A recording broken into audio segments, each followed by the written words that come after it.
학자금으로의 생명보험. 대체 그게 무슨 말이야? 학자금이 보험과 무슨 관계가 있지? 이렇게 의아해하시는 분들 많으시죠? 우선 우리가 흔히 알고 있는 학자금 저축에는 529 플랜이라는 것이 있습니다. 이는 각 주에서 주관하는 것으로 50개 주의 플랜이 모두 다릅니다. 그럼 먼저 529 플랜에 대해서 살펴보겠습니다. 우선 나라에서 529 플랜이 주는 혜택은 무엇일까요? 그것은 장기간 뮤추얼 펀드에 투자해서 모아진 돈 중에서 불어난 부분에 대한 면세 혜택이 있습니다. 단, 그 자금을 대학 학자금으로 쓸 경우에만 그렇죠. 만일 자녀가 장학금을 받아 모아놓은 학자금이 필요가 없다면 그때에는 과세 대상이 됩니다. 또 10%의 페널티를 더 물을 수도 있습니다. 대학에 들어가기 전에 FAFSA라는 가정재정평가서를 제출하는데 그때 529에서 모아진 금액은 전액이 노출되므로 학자금 중 Family Contribution 금액이 높아지는 것을 감수해야 합니다. 반면 생명보험의 캐시밸류로 모아진 돈을 학자금으로 쓸 경우는 어떨까요? 일단 보험 어카운트 관련 질문을 법적으로 할 수 없도록 규정이 되어 있기 때문에 나의 자산이 노출이 안 된다는 커다란 장점이 있습니다.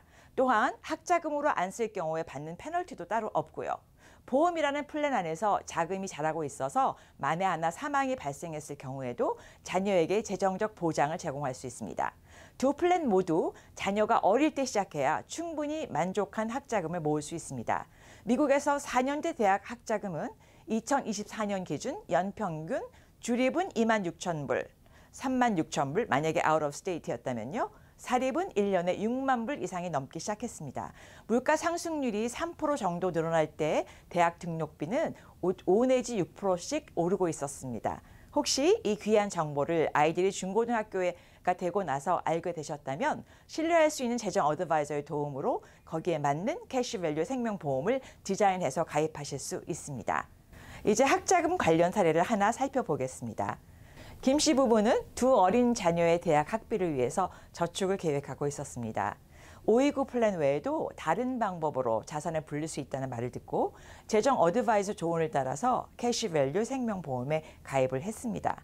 이 부부에게 가장 먼저 어필했던 부분은 자산이 노출되지 않는다는 것이었죠.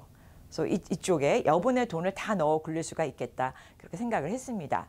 또한 둘째가 공부도 잘해서 프리 스칼러십을 받을 수도 있었기 때문이었습니다.